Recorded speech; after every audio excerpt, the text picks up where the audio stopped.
dunia, Habib Bahar bin Ali bin Smith, pejuang bukan pecundang. Habib Bahar pejuang. Habib Bahar pejuang.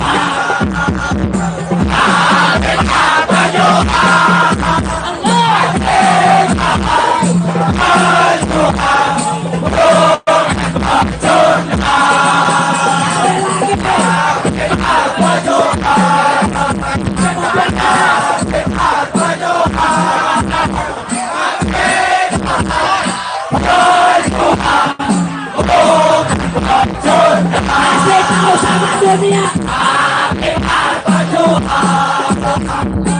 Habib Bahar pejuang. Habib Bahar pejuang.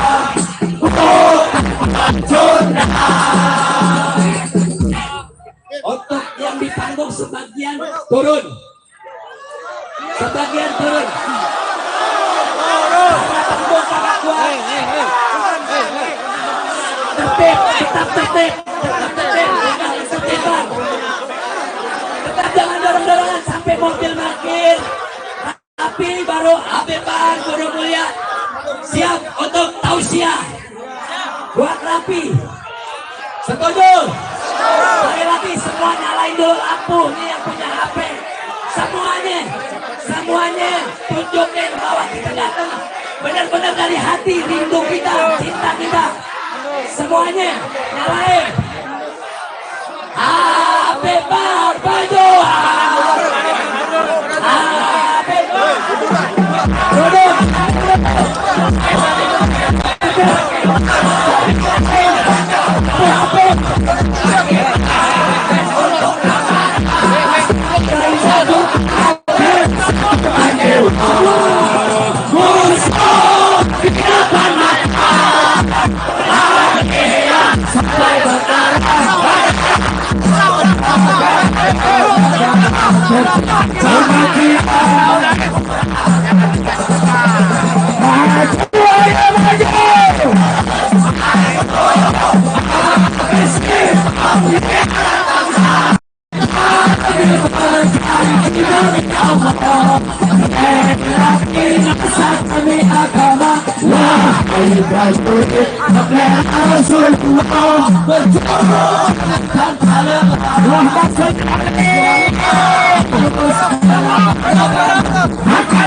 Ayo semua tenang, duduk yang rapi.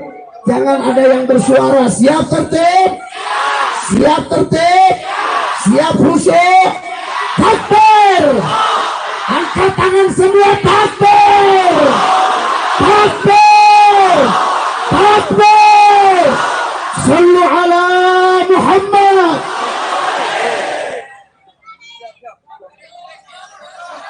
Jangan ada yang ngomong lagi, sudah. Jangan ada yang bicara, semua tenang. Jangan ada yang bicara, semua tenang.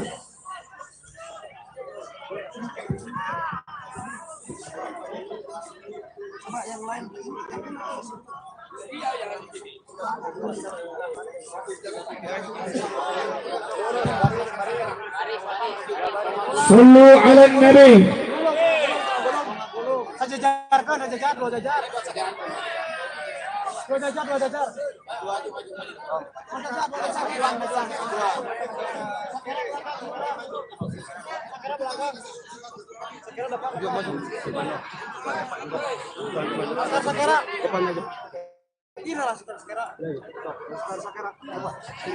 Bang, sini bang. Ini Laskar Sakera. Tolong beri hormat. Ini tamu. Ini tamu. Ini tamu. Hormat. Keluar dulu. Yuk masuk. Assalamualaikum warahmatullahi wabarakatuh.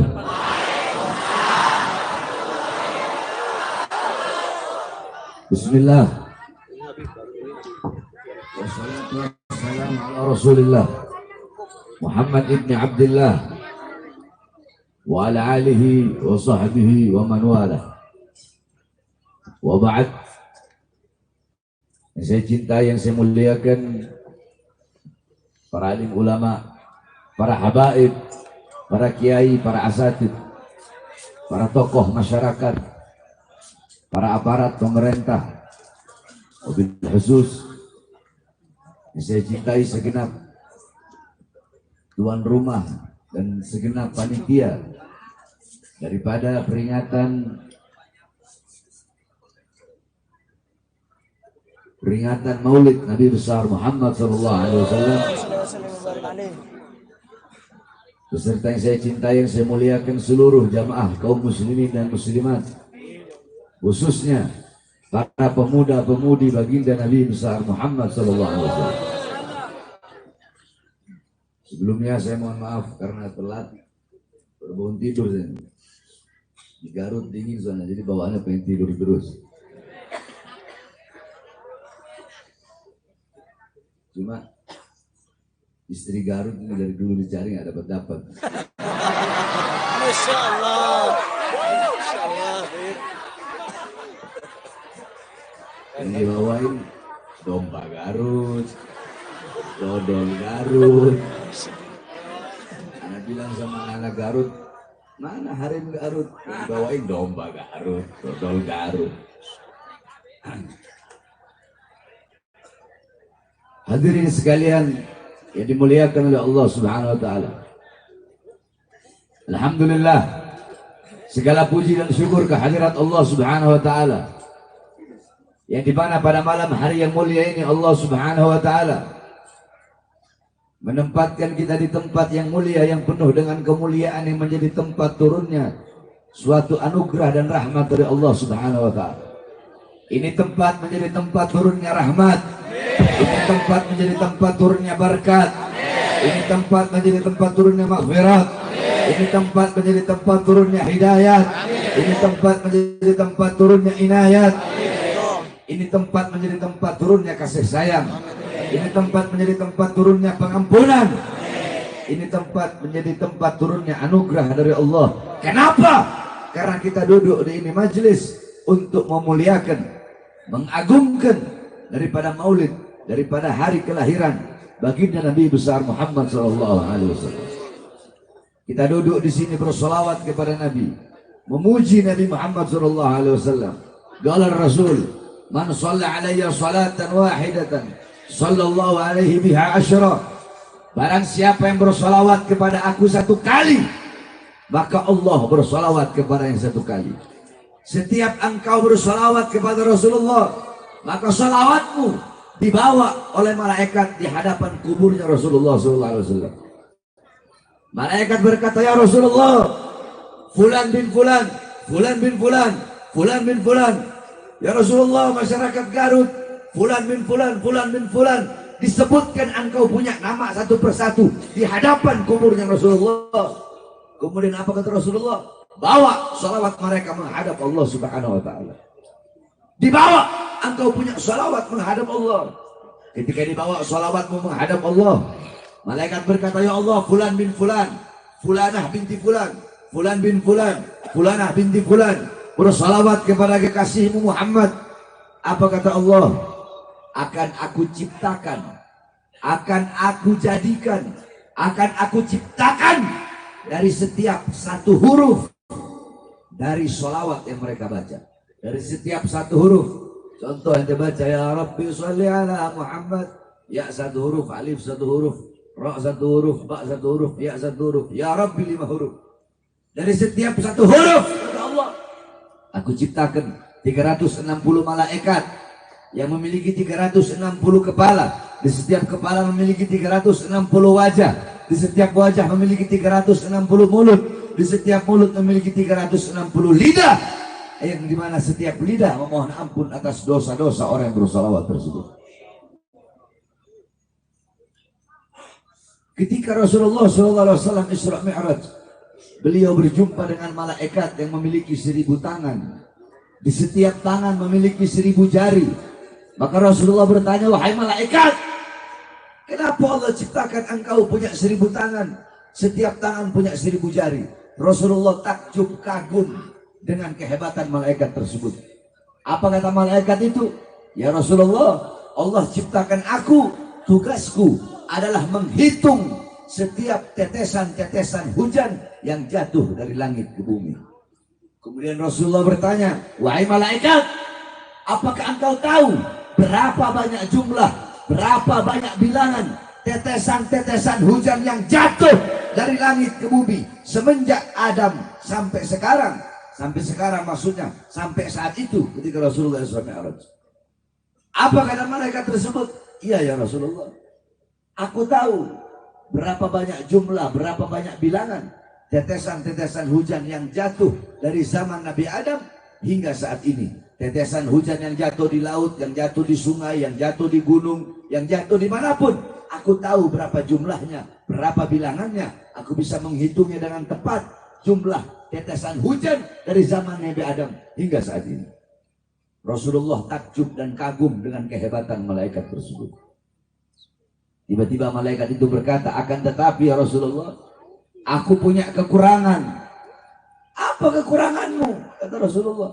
Dijawab oleh malaikat tersebut, kekuranganku, kelemahanku, yaitu ketika umatmu berkumpul di suatu tempat untuk bersalawat kepadamu, untuk memujimu, memuliakanmu, mengagungkanmu. Ketika mereka bersalawat, disitulah kekurangan dan kelemahanku. Kenapa? Karena aku tidak bisa menghitung berapa banyak rahmat dan pengampunan yang Allah berikan kepada umat yang bersalawat kepadamu. Coba kau bayangkan, tetesan-tetesan hujan yang jatuh dari langit ke bumi dari zaman Nabi Adam bisa dia hitung. Tapi engkau duduk, kalian duduk pada malam hari ini bersalawat kepada Nabi Muhammad. Malaikat tersebut tidak bisa menghitung berapa banyak rahmat dan pengampunan yang Allah berikan kepada kita yang bersalawat, memuliakan dan memuji Nabi Muhammad. Saudara-saudara, kita duduk di sini memuliakan Nabi, mengagungkan Nabi, memuji Nabi, bersalawat kepada Nabi. Nabi tidak butuh dengan pujian kita. Nabi tidak butuh dengan salawat kita. Nabi Muhammad tidak butuh kita memuliakannya. Jangan engkau pikir engkau duduk di sini memuliakan Nabi, terus Nabi menjadi mulia. Tidak. Engkau duduk di sini, kita duduk di sini mengagungkan Nabi, terus Nabi menjadi agung, lebih menjadi agung. Kau duduk di sini memuji Nabi, terus Nabi Muhammad lebih menjadi terpuji. Kau duduk di sini bersolawat kepada Nabi, terus Nabi Muhammad butuh kepada kau punya solawat. Tidak. Ada satu syair yang dimana dikatakan, ma madahtu Muhammadan bi ghasidati, walakin mudiha ghasidati bi Muhammadin. Aku tidak memuji Nabi dengan syairku. Aku tidak memuliakan Nabi dengan syairku, tapi syairku yang menjadi terpuji karena telah memuji Nabi Muhammad. Syairku yang menjadi mulia karena telah memuliakan Nabi Muhammad. Syairku yang menjadi agung karena telah mengagungkan Nabi Muhammad. Jadi kita duduk di sini menjadi mulia. Kenapa? Karena kita telah memuliakan Nabi Muhammad. Bukan kita memuliakan Nabi terus Nabi bertambah mulia, tidak. Kemuliaan Nabi tidak bertambah, tidak berkurang. Kemuliaan Nabi Muhammad SAW, beliau tidak bisa digambarkan, tidak bisa dilukiskan. Sekalipun lautan menjadi tenta, pohon-pohon menjadi pena, digunakan untuk melukis kemuliaan Nabi. Lautan jadi tinta, pohon jadi pena, tidak akan sanggup melukis kemuliaan baginda Nabi besar Muhammad SAW. Jadi kita duduk di sini memuliakan Nabi, kita menjadi hamba yang mulia. Kita duduk di sini menjadi agung karena telah mengagungkan Nabi Muhammad. Kita duduk di sini menjadi terpuji karena telah memuji baginda Nabi besar Muhammad SAW. Saudara-saudara, kita duduk di ini majelis untuk bersyukur kepada Allah. Al-Imam Busiri rahimahullah radhiyallahu an dalam qasidah Muhammadiyahnya, beliau berkata, Muhammadun syukruhu fardhun alal umami.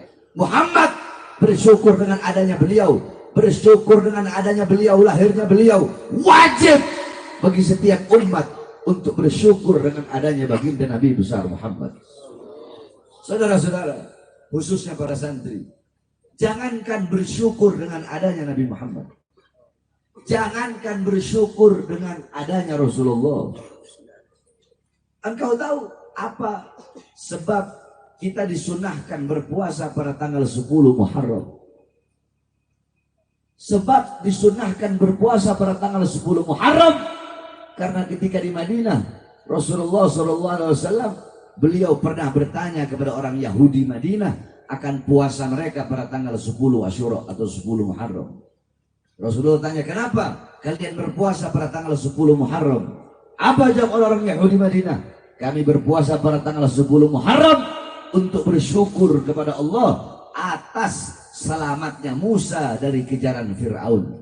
Apa kata Rasulullah? Nahnu ahaqqu bi Musa minkum. Kami lebih berhak atas Musa dari kalian. Kami yang harusnya lebih berhak bersyukur atas selamatnya Musa daripada kalian. Nabi pun memerintahkan para sahabat untuk berpuasa pada tanggal 10 Muharram. Nah, untuk berselisih agar tidak bertasyabuh, agar tidak menyerupai, agar tidak sama dengan orang Yahudi, Nabi Muhammad berkata, andaikan aku hidup sampai tahun depan, maka aku akan berpuasa pada tanggal Tasu'ah atau 9-nya. Jadi kalau orang Yahudi 10 Muharram, kalau kita 9 dan 10 Muharram. 9-nya itu untuk menyelisihi, untuk tidak menyamakan diri kita dengan orang-orang Yahudi. Nah, saudara-saudara sekalian yang dimuliakan oleh Allah, berpuasa pada tanggal 10 Muharram menjadi ibadah sunnah. Kenapa? Karena kita bersyukur kepada Allah atas selamatnya Nabi Musa dari kejaran Fir'aun. Jikalau bersyukur kepada Allah atas selamatnya Nabi Musa jadi ibadah sunnah, maka bagaimana kita bersyukur kepada Allah atas selamatnya seluruh alam semesta, seluruh jagat raya ini berkat adanya baginda Nabi besar Muhammad SAW. Bersyukur kepada Allah atas selamatnya Nabi Musa menjadi ibadah sunnah. Terus bagaimana kita mau bersyukur dengan selamatnya seluruh alam semesta berkat Nabi Muhammad? Laula kama khalaqtul aflak. Wahai Muhammad, kalau bukan karena engkau, tidak akan aku ciptakan seluruh alam semesta. Laula Muhammad ma khalaqtuka ya Adam. Kalau bukan karena Muhammad, tidak akan aku ciptakan engkau wahai Adam. Bahkan dalam Burdah, qasidah Burdah dikatakan, fa kaifa tad'u ila dunya daruratu man laulahu lam tukhrajid dunya min al-adami. Kalau bukan karena Nabi Muhammad, kalau bukan karena Rasulullah, dunia tidak akan pernah keluar dari ketiadaannya. Maksudnya dunia tidak akan pernah ada kalau bukan karena Nabi Muhammad. Para nabi, para rasul tidak akan pernah ada kalau bukan karena Nabi Muhammad. Para nabi, para rasul, Nabi Adam, Nabi Idris, Nabi Nuh, Nabi Saleh, terus sampai Nabi Allah Ibrahim, Ismail, Ishak, sampai Nabi Isa. Semua para nabi dan para rasul terselamatkan ada. Kenapa? Berkat baginda Nabi besar Muhammad sallallahu alaihi wasallam. Maka bagaimana cara kita bersyukur kepada Allah Subhanahu wa taala? Jikalau bersyukur dengan selamatnya Nabi Musa saja menjadi ibadah sunnah, maka bagaimana bersyukur atas selamatnya seluruh alam semesta berkat adanya baginda Nabi besar Muhammad sallallahu alaihi wasallam. Nah, kita bersyukur dengan duduk pada malam hari ini, berbahagia, bergembira dengan maulid Nabi besar Muhammad sallallahu alaihi wasallam.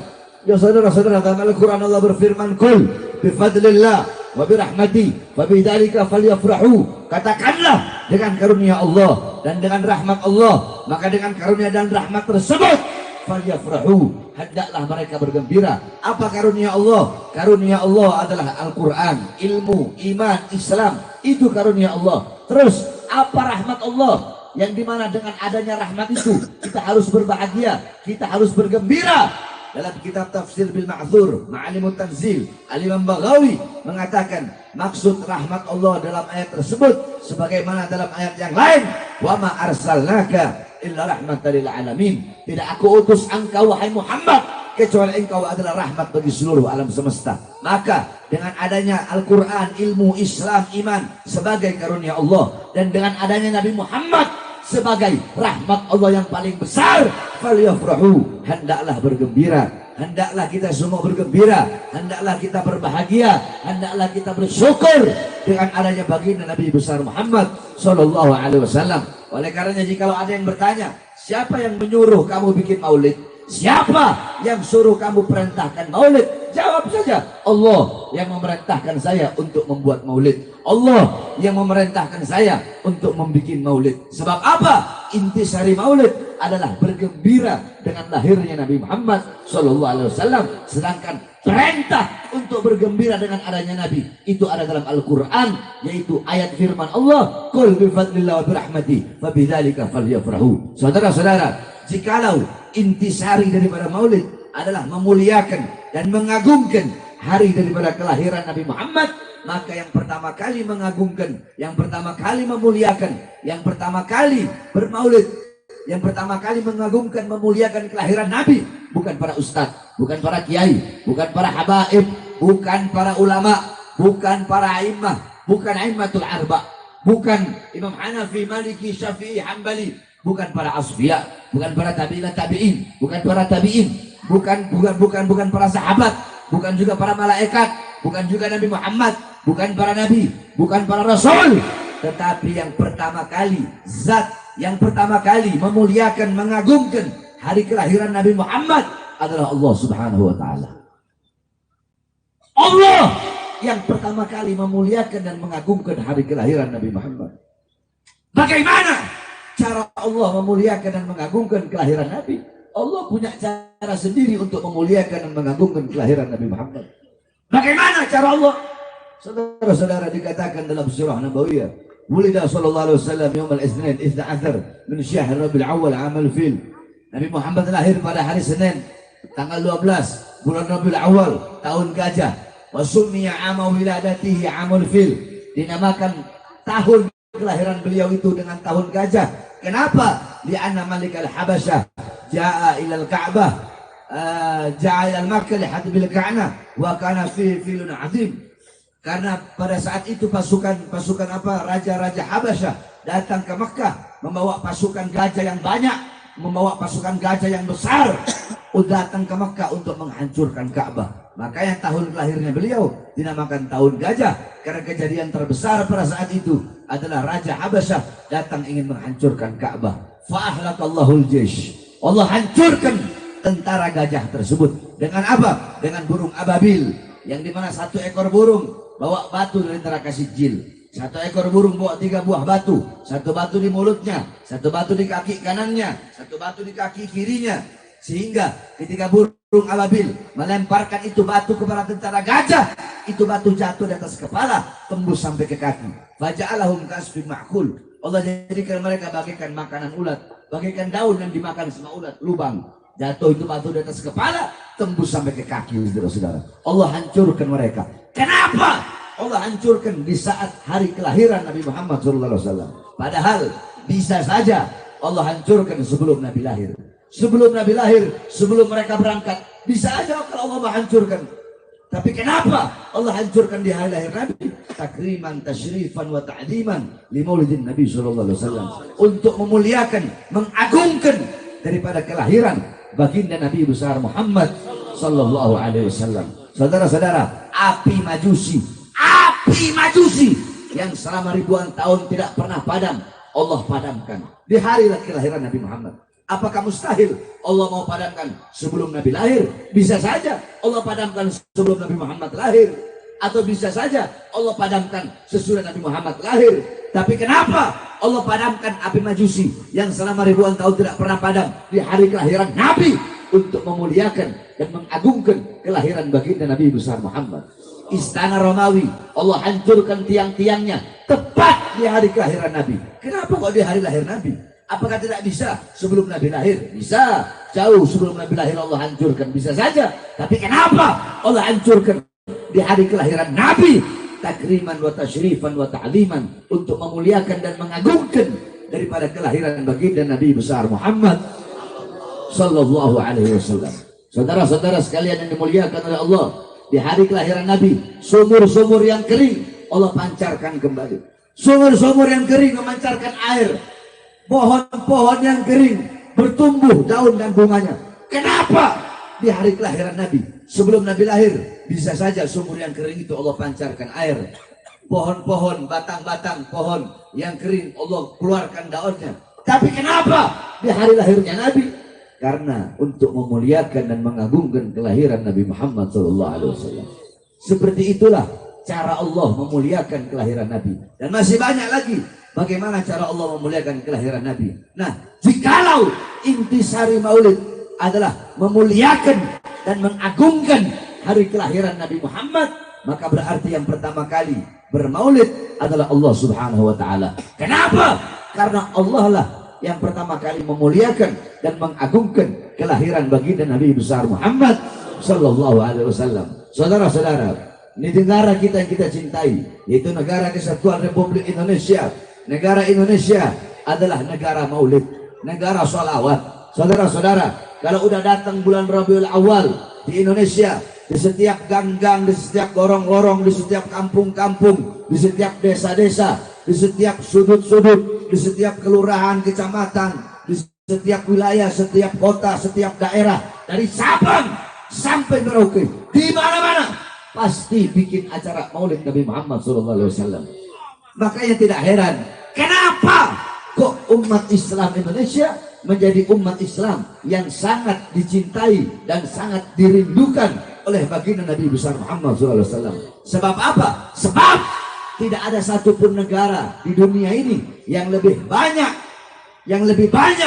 membaca maulid, yang lebih banyak merayakan maulid seperti negara yang kita cintai. Tidak ada negara yang paling banyak membaca maulid Nabi, yang paling banyak merayakan maulid Nabi adalah negara Kesatuan Republik Indonesia. Akan tetapi sayang seribu sayang, saudara-saudara, kemarin ada seorang anak cucu Rasulullah, ada seorang anak cucu Nabi Muhammad SAW, yang dimana beliau merayakan, bikin acara maulid, beliau memuliakan hari kelahiran kakeknya, beliau bergembira dengan lahir kakeknya Nabi Muhammad SAW, beliau bersyukur atas maulid Nabi Muhammad SAW, beliau rayakan hari kelahiran, beliau bikin acara maulid Nabi Muhammad SAW, ribuan jutaan umat, puluhan ribu, ratusan ribu umat datang sama-sama membaca maulid Nabi Muhammad SAW. Akan tetapi beliau ditangkap, akan tetapi beliau dimasukkan penjara.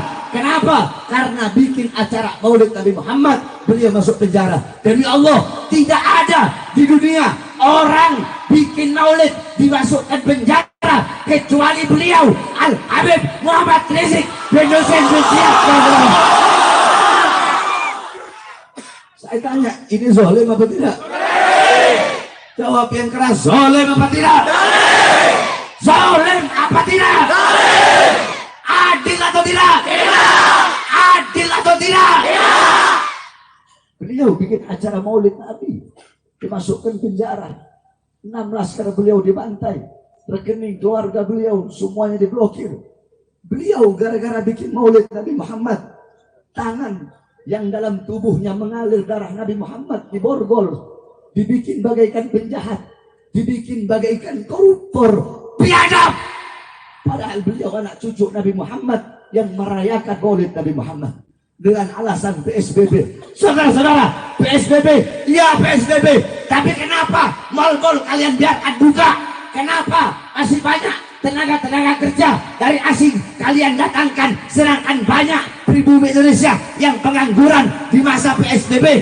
Kalian ingin kami, rakyat Indonesia, kami menjadi budak di negara kami sendiri, saudara. Alasan PSBB, alasan PSBB, alasan PSBB. Sampai-sampai kemarin satu tahun setengah yang lalu baru saya bebas. Malamnya saya bahas pemerintah. Saya bilang, kenapa kalian kurung rakyat?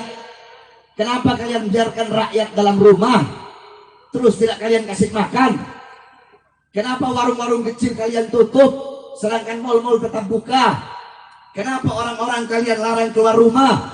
Tenaga kerja dari asing terus kalian kirim. Gara-gara itu saya dimasukkan lagi ke dalam penjara. Saya tanya, kalian pernah lihat ceramah saya itu kan? Pernah kan? Ceramah saya itu katanya dianggap meresahkan rakyat, meresahkan masyarakat. Saya tanya yang ada di sini, kalian semua rakyat apa bukan? Rakyat apa bukan? Masyarakat apa bukan? Resah nggak dengan ceramah saya ini? Hah? Berarti pemerintahnya yang resah.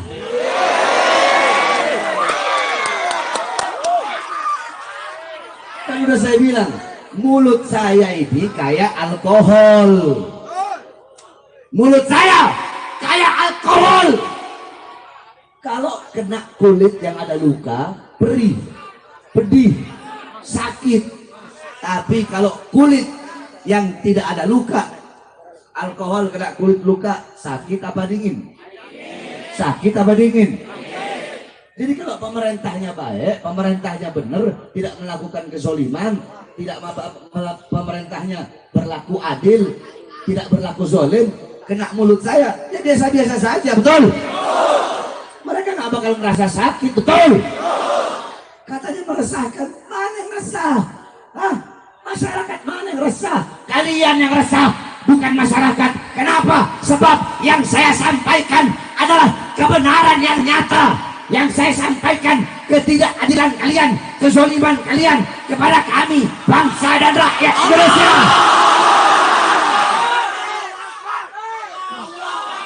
Saudara-saudara, untuk apa saya ngambil risiko?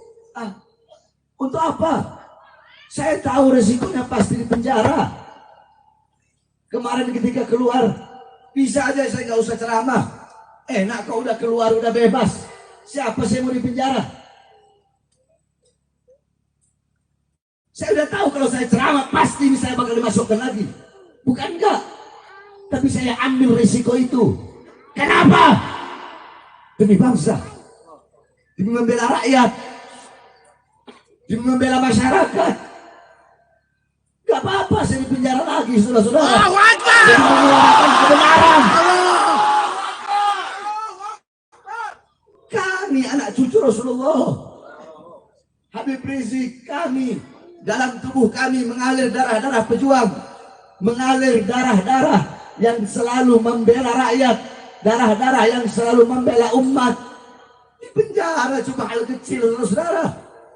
Kakek-kakek kami dibunuh.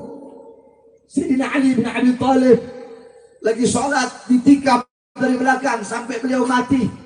Kenapa? Hanya satu jawabannya. Karena beliau yang berada di barisan paling depan untuk menyampaikan kebenaran melawan kezaliman. Kami punya kakek Sayyidina Hasan bin Ali diracun sampai beliau wafat, keluar semua isi perutnya, diracun. Kenapa? Satu jawabannya, karena karena Sayyidina Hasan berada di barisan paling depan untuk menyuarakan kebenaran. Saudara-saudara, kami punya kakek Sayyidina Husain radhiyallahu anhu. Sayyidina Husain dipenggal kepalanya, dipenggal kepala cucu Rasulullah dipenggal oleh umatnya sendiri, dipenggal oleh orang yang mengaku umat Nabi Muhammad tetapi memenggal kepala cucu Nabi Muhammad. Sama seperti orang sekarang yang mengaku saya umat, saya juga Islam, saya juga umat Nabi, tetapi memenjarakan cucu Nabi Muhammad SAW. Makanya waktu di Nusa Kambangan kemarin, ketika itu saya diborgol, tangan saya diborgol, perut saya diborgol, kaki saya diborgol, 3 borgol. Itu emang udah SOP-nya seperti itu, saudara-saudara. Tetapi seluruh petugas-petugasnya baik, mereka hanya mengikuti aturan. Mereka berkata, Habib, kami ini NU, kami cinta Habib, mohon maaf Habib, terpaksa kami harus seperti ini, kalau enggak kami bisa kehilangan pekerjaan. Saya bilang nggak apa-apa, minta maaf, minta ridhonya, kami takut kualat.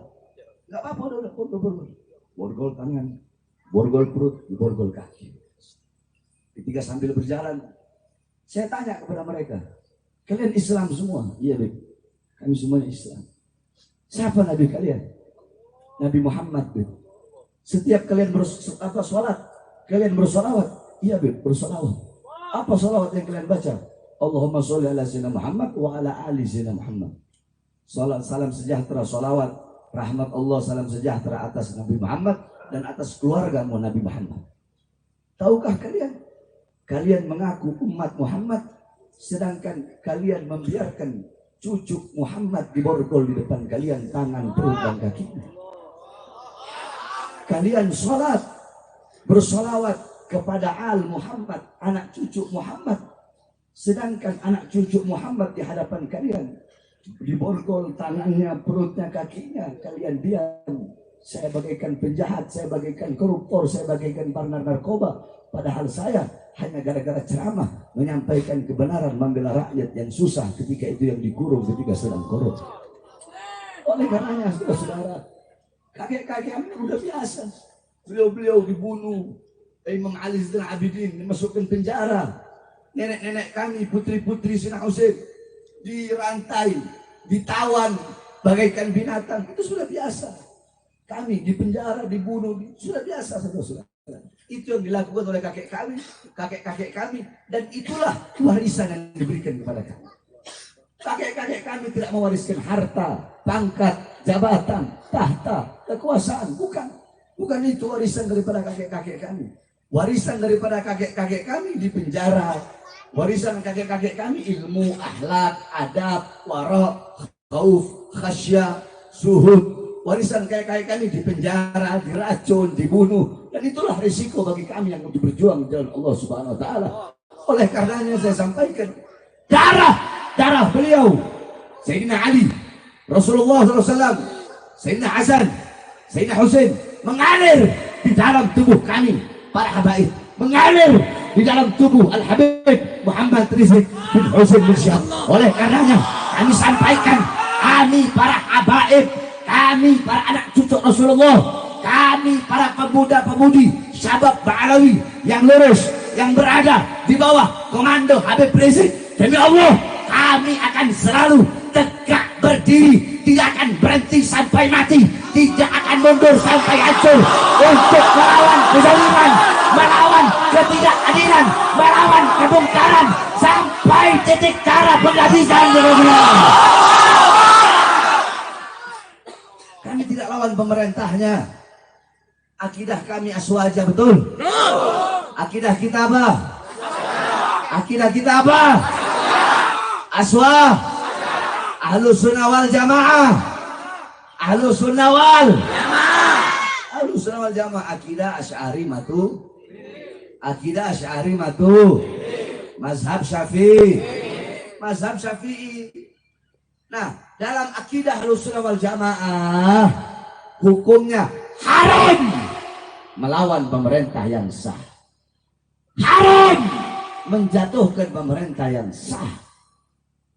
Kami tidak melawan pemerintah, tidak. Yang kami lawan kezalimannya, betul? Ketidakadilannya, betul? Ketidakadilan yang kami lawan. Ini negara hukum kita nggak adil, betul? Penista-penista agama dibiarkan. Penista agama dibiarkan, padahal udah berkali-kali dilaporkan. Tetapi kalau para ulama-ulama pengkritik penguasa yang dilaporkan, dari langsung dipanggil polisi, langsung dijadikan saksi, dari saksi jadi tersangka, dari tersangka langsung dimasukkan, saudara-saudara. Kenapa yang terlapor penista-penista agama ini kok nggak diproses? Karena mereka berada di pihak kekuasaan. Kenapa kok kami dimasukkan penjara? Jawabannya satu, karena kami tidak bisa disuap, kami tidak bisa disogok, kami tidak bisa dibeli, saudara-saudara. Kami tidak akan menjual kehormatan darah suci Rasulullah SAW hanya demi kehinaan-kehinaan duniawi atau pangkat jabatan, tahta dan kekuasaan. Tidak, saudara-saudara.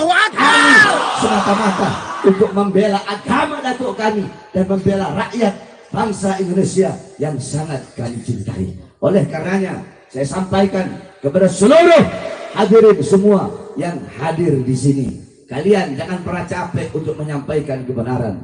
Terus tegak berdiri. Udah cukup. Selama ini, selama 3 tahun, saya lihat para ustadz, para kiai, ada beberapa para habaib juga diam, tengkurap, anak-anak mudanya diam, tengkurap. Cukup. Sekarang saatnya kalian untuk bangkit. Saya tanya, siap bangkit? Siap bangkit? Siap bangkit kembali? Siap berjuang? Siap berjuang?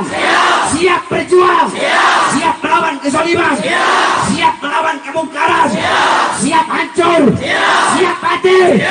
Siap dibinasa? Siap binasa? Kalau di penjara gimana? Di penjara gimana? Siap. Di penjara. Di penjara. Di penjara. Di penjara. Diracun. Ditangkap. Dibunuh. Siap mati. Siap hancur. Siap binasa. Sampaikan kepada mereka, kami para pemuda-pemudi Islam bersumpah, bagi kami NKRI adalah harga mati. Bagi kami Pancasila adalah harga mati. Bagi kami Bhinneka Tunggal Ika adalah harga mati. Bagi kami Garuda harga mati. Bagi kami Pancasila harga mati. Bagi kami merah putih adalah harga mati. Oleh karenanya, bagi siapapun para pengkhianat bangsa yang ingin menyengsarakan rakyat, yang ingin menyengsarakan rakyat, berbuat tidak adil kepada rakyat, maka kami pemuda-pemudi Indonesia akan berdiri, akan bangkit. Kami akan tegak berdiri, tidak akan berhenti, tidak akan mundur, akan terus melawan, berada di barisan paling depan, melawan kezaliman sampai titik darah penghabisan, saudara-saudara. Saya sudah tidak peduli lagi, saudara-saudara. Saya sudah nggak peduli. Minimal risiko yang sudah saya lalui, yang saya jalani di penjara berkali-kali, tinggal nunggu saya dibunuh aja, saudara-saudara. Saya tidak peduli. Sudah cukup. Saya tidak peduli. Minimal daripada risiko perjuangan itu di penjara. Dan itu sudah saya berkali-kali masuk. Saya ini tinggal tunggu mati aja. Ditembak atau diracun atau diapakan. Saya tawakal kepada Allah. Tetapi jangankan hanya di penjara, saudara-saudara. Kamu pikir saya bakal kapok? Tidak. Bahar bin Smith tidak akan pernah kapok untuk menyuarakan kebenaran.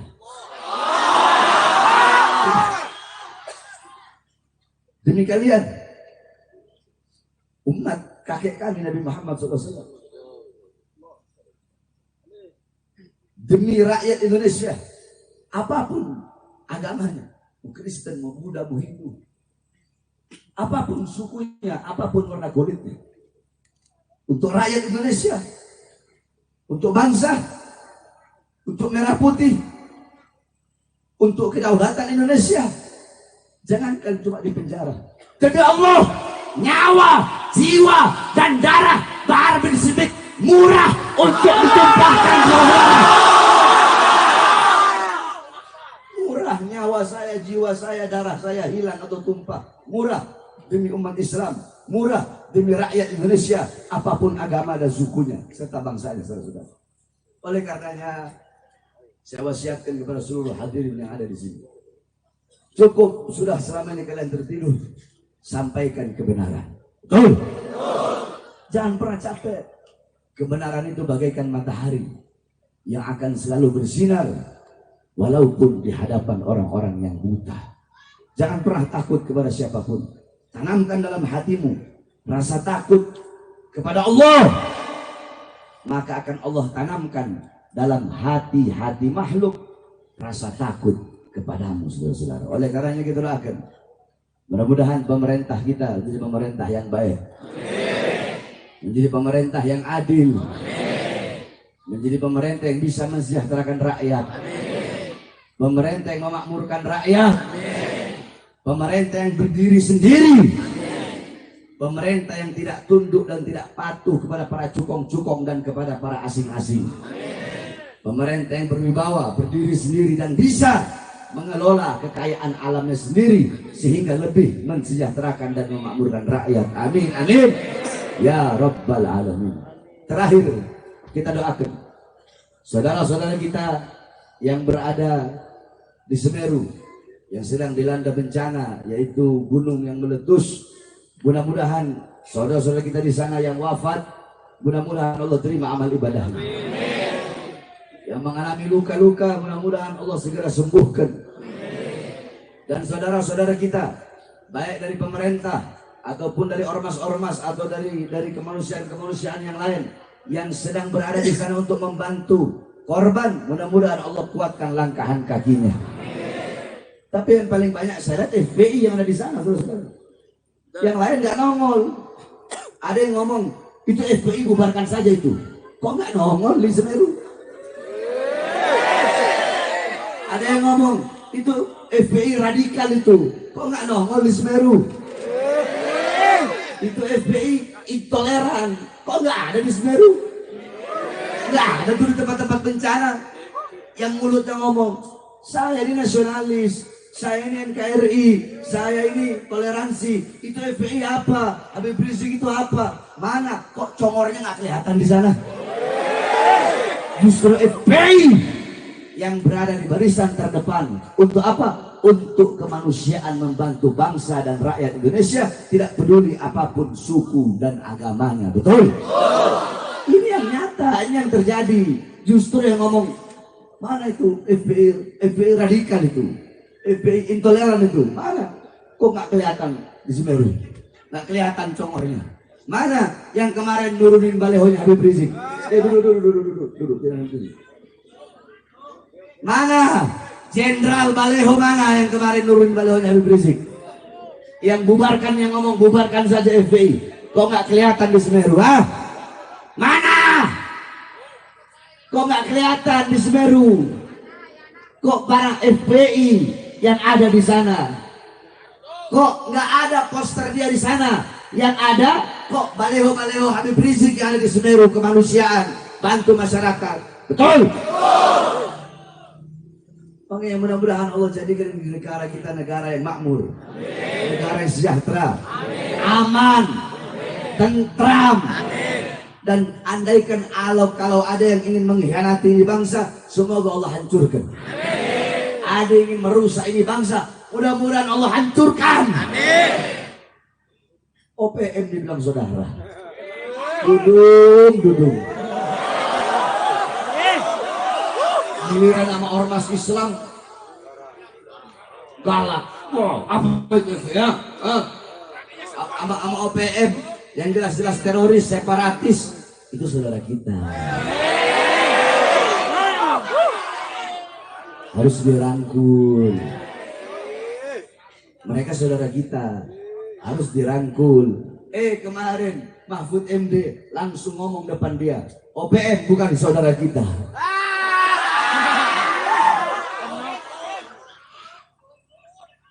Betul.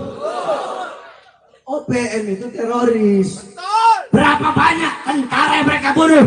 Berapa banyak prajurit-prajurit baik dari TNI ataupun dari Polri yang gugur, dibantai, dibunuh oleh OPM? Kok malah dianggap saudara dan mau dirangkul? OPM harusnya dibasmi, diberantas. Siapapun yang ingin mendirikan negara sendiri, siapapun yang ingin keluar dari NKRI, para separatis, para teroris, maka harus diperangi, bukan malah dibiarkan, saudara. Ormas Islam galak. Beraninya sama baliho. Kalian beli tank pakai duit rakyat bukan? Betul. Pakai duit siapa? Pakai uang siapa?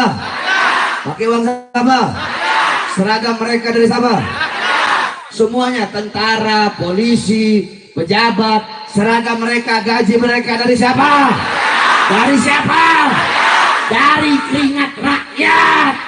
Kalian beli tank, beli senjata, beli water cannon, itu untuk apa? Untuk menjaga keutuhan, kedaulatan negara kesatuan Republik.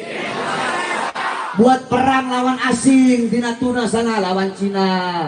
Lawan kalau ada negara-negara yang mau mengambil pulau-pulau kita yang berbatasan dengan Indonesia, kapal perangnya, pesawatnya, tanknya pakai buat perang, bukan pakai buat turunin baliho.